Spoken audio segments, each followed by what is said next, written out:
ජෙස් පීඩායි ඔබ සෑම කෙනෙකුටම ජයග්‍රාහී උදෑසනක් ඔබ සෑම කෙනෙක්ම ආදරෙන් සහ ගෞරවයෙන් පිළිගනු ලබනවා උදෑසන පළදන්න බීජයක් උදෑසන ආරක්ෂාව තුලින්. ඉතින් ප්‍රේමාන්ත සෙනඟ ජයග්‍රාහී දවසක් අද දවස තුල අපි ගත කරනවා දෙවියන් වහන්සේගේ කරුණාව තුල. ඉතින් මාර්තු මාසයට සමුදෙන්න ඔබ සූදානම්ව සිටිනවා කියලා මම විශ්වාස කරනවා. එසේනම් මේ උදෑසන පළදන්න බීජයක් උදෑසන ආරක්ෂාවට අද දවසේදී ලංකාව තුලත් ඒ වගේ විදේශ රටවල සිට මේ උදෑසන යාඥාවට සම්බන්ධ වෙලා සිටින ඔබ හැම කෙනෙක්ම ආදරෙන් සහ ගෞරවයෙන් අපි පිළිගනු ලබනවා උදෑසන පළදන්න බීජයක් උදෑසන යාඥාවට. ඉතින් ප්‍රේමාන්ත සෙනඟ අද දවසේදී ඔබ ලෝකේ කොතන හිටියා? ලංකාවේ කොතන හිටියා? ඒ වගේම ප්‍රථම වතාවට ඔබ මේ යාඥාව අසන කෙනෙක් නම් මම ඔබට කියනවා මේ වචනය ඔබගේ ජීවිතයේ අඳුරු තැන් එළිය කරන බව මතක තබා ගන්න. අද දවසේදී ඔබ සමහර වෙලාවට ප්‍රශ්නක ඉන්න පුළුවන්. වේදනාවක ඉන්න පුළුවන්. කඳුලක ඉන්න පුළුවන්. වේදනාවකට උත්තර හොය ඉන්න කෙනෙක් වෙන්න පුළුවන්. බලාපොරොත්තුවක් නැතුව ඉන්න පුළුවන්. අසරණයි කියන හැඟීමෙන් ඉන්න පුළුවන්. ඒ වගේම අසරණතාවයක් තුල ඉන්න පුළුවන්. ඒ වගේම බෙලහින වෙලා ඉන්න පුළුවන්. බලාපොරොත්තුව තුල දුකින් වේදනාවෙන් ඉන්න පුළුවන්. රෝගීව ඉන්න පුළුවන්. ආර්ථික ප්‍රශ්නවල ඉන්න පුළුවන්.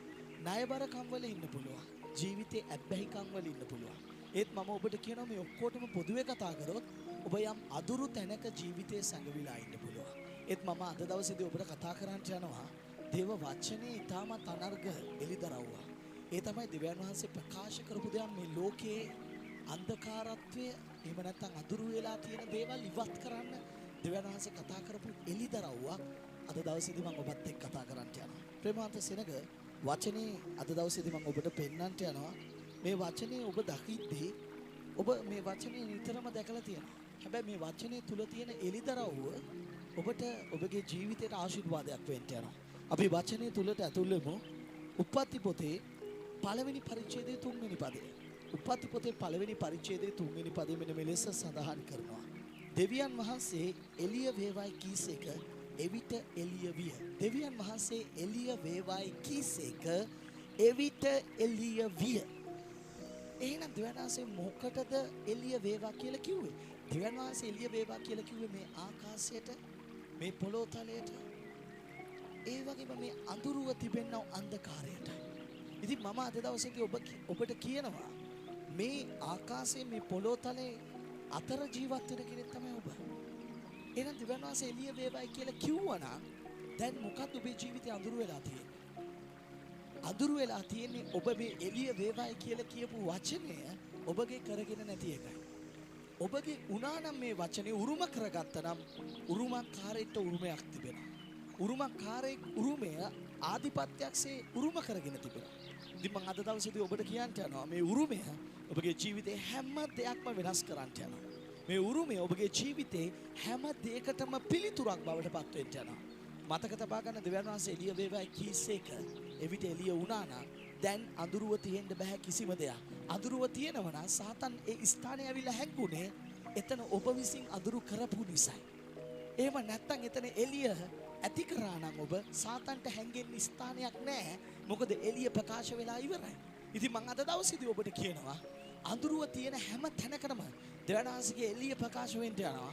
ඔබ මේ වචනේ විශ්වාස කරද්දී මේ වචනේ මත සිට ගනිද්දී එසේනම් අද දවසේදී මම ඔබට කියනවා මේ වාතාවරණය අභිබවා දෙවියන් වහන්සේගේ කරුණාව අද දවසේදී ඔබගේ ජීවිතයට ප්‍රකාශ වෙන්න යනවා. මේ වචනේ හරහා මේ වචනේ හරහා ප්‍රකාශ වෙන්න යනවා. එහෙනම් ප්‍රේමාන්ත සෙනඟ වචනය ඔබ උරුම කරගන්නකොට වචනයට ඔබ කීකරු වෙනකොට ඒ වචනේ ඔබව සම්පූර්ණ කරනවා. අද දවසේදී මම ඔබට කියනවා උන්වහන්සේ කිව්වා එළිය වේවා කියලා. දැන් මේ දේ එළිය වෙලා ඉවරයි. මම අද දවසේදී කියනවා මේ වචනය සාතන් දන්නවා. හැබැයි ඔබ දන්නේ නැති නිසා ඔබගේ ජීවිතේට බොහෝ දේවල් එළිය කරන්න සැලැස්මක් තියෙන සැලැස්ම සංගවන්න වැස්මක් ඇවිල්ලා තිබෙනවා. ඒ තමයි ඔබ හිතනවා ඒ දේ දැන් අදුරු වෙලා තිබෙනවා කියලා. අද දවසේදී මම ඔබ වෙනුවෙන් යාඥා කරන්න යනවා. ඒ තමයි ඔබගේ ජීවිතේ උන්වහන්සේ එළිය කරලා ඉවරයි. මේ වචනේ මත ඔබගේ ඇදහිල්ල තබන්න. සුද්ධාත්මයන් වහන්සේ අද දවසේදී අපට පිළිතුරු වෙලා ඉවරයි. අපි යාඥා කරමු. सर्व බලධාරී මුළු විශ්වයේම අංකාර දෙවි පියාණනි. අපි ඔබ වහන්සේට ස්තුතිවන්ත වෙන ඔබගේ වචනේ නිසා. අද දවසේදී ස්වාමිනේ මේ වචනය අසන හැම ජීවිතයක්ම නිසා අපි ඔබ වහන්සේට ස්තුතිවන්ත වෙනවා. පියාණනි ඔබගේ වචනේ තුල තිබෙනා මේ අනුග්‍රහය අපි ආදරයෙන් ගෞරවයෙන් උරුම කරගන්නවා. උපත් පොතේ පළවෙනි පරිච්ඡේදයේ 3 වෙනි පදයේ සඳහන් කරනවා. ස්වාමිනේ ඔබේ වචනේ සඳහන් කරනවා. දෙවියන් වහන්සේ එළිය වේගයි කීසේක එවිට එළිය විය කියලා. එසේනම් ස්වාමිනේ අද මේ වචනේ අසන හැම ජීවිතයක් තුලටම ස්වාමිනේ ආලෝකයේ බැසෙන්න යනවා. ආලෝකයේ උරුම වෙන්න යනවා. ආලෝකයේ ජීවිතයේ අහිමිනු සෑම දෙයක්ම ගොඩනගන්න යනවා. එසේනම් මේ වෙලාවේදී මම ප්‍රකාශ කරනවා යේසුස් ක්‍රිස්තුස් වහන්සේගේ නාමයෙන් අඳුරුව තිබෙන ජීවිතවල ආධිපත්‍යය මේ වෙලාවේදී ගැලවිලා ඉවත් වෙන පිණිස අන්ධකාරයේ වහල්කම් රැහැන් යේසුස් වහන්සේගේ නාමයෙන් ගැලවිලා බිඳ වැටෙන පිණිස මෙන්න ස්වාමිනේ ඔබගේ වචනේ උරුමය හැම ජීවිතයකටම දැන් නිදහස් වෙන්න යනවා. වචනයට විරුද්ධව තිබෙන සෑම දුර්වල බෙලහිනකමක්ම නාසරීය යේසුස් වහන්සේගේ නාමයෙන් මේ වෙලාවේදී ජීවිතවලින් ඉවත් වෙන්න යනවා. අද දවසේදී කඳුල රජකම් කරාද, වේදනාව රජකම් කරාද, ආර්ථික බැඳුම් බන්ධන රජකම් කරාද මේ වෙලාවේදී මම ප්‍රකාශ කරනවා නාසරීය යේසුස් වහන්සේගේ නාමයෙන් අන්ධකාරයේ හැම අයිතිවාසිකමක්ම ජීවිතවලට විරුද්ධව තියෙන හැම රැහැනක්ම ගැලවිලා බිඳ වැටෙන පිණිස මෙන්න පියාණනි මේ උරුමය ඔබගේ දරුවන් මැද හැසිරෙන පිණිස මම කතා කරනවා. පියාණනි දැන් ඔවුන්ගේ ඇස් වලින් දකිනවා එළිය උදා වෙලා ඉවරයි කියලා. මේ උදෑසන ස්වාමීන් වහන්සේට පළදරන්ට එළිය ඔවුන්ට ප්‍රකාශ වෙලා ඉවරයි. මේ වෙලාවේදී මම ආශිර්වාද කරනවා. ඔබගේ වචනේ ඔවුන්ගේ ජීවිතවලට උරුමයක් වන පිණිස ඒ උරුමය මත ඔවුන්ට ඉදිරියට යන්න ආශිර්වාද කරන්න. මෙන්න ස්වාමීන් වහන්සේ මම ප්‍රකාශ කරනවා මේ වචනේ කරුණු කොටගෙන හැම මාවතක්ම ඔවුන්ගේ ජීවිතවලට විවෘත වෙන්න යනවා. හැම දොරක්ම ඔවුන්ගේ ජීවිතවලට විවෘත වෙන්න යනවා. යේසුස් ක්‍රිස්තුස් වහන්සේගේම බලවන්ත උතුම් නාමයෙන් මෙතෙන් පටන් උරුමයන් ඔවුන්ගේ ජීවිතවලට අද දවසේදී නිදහස් වෙන්න යනවා. නාසරීය යේසුස් වහන්සේගේම බලවන්ත උතුම් නාමයෙන්. ආමේන්. ප්‍රේමවන්ත සහෝදර සහෝදරිය ඔබ ඇසුවේ උදෑසන පල්දාන බීජයක් උදෑසන යාක්ෂාව. ඉතින් අපි ඔබට ආශිර්වාද කරනවා අද දවස තුල ඉදිරියට ගමන් කරන්න එළිය උදා වෙලා ඉවරයි යේසුස් වහන්සේගේ නාමයෙන් ඒ එළිය මත ජීවත් වෙන්න.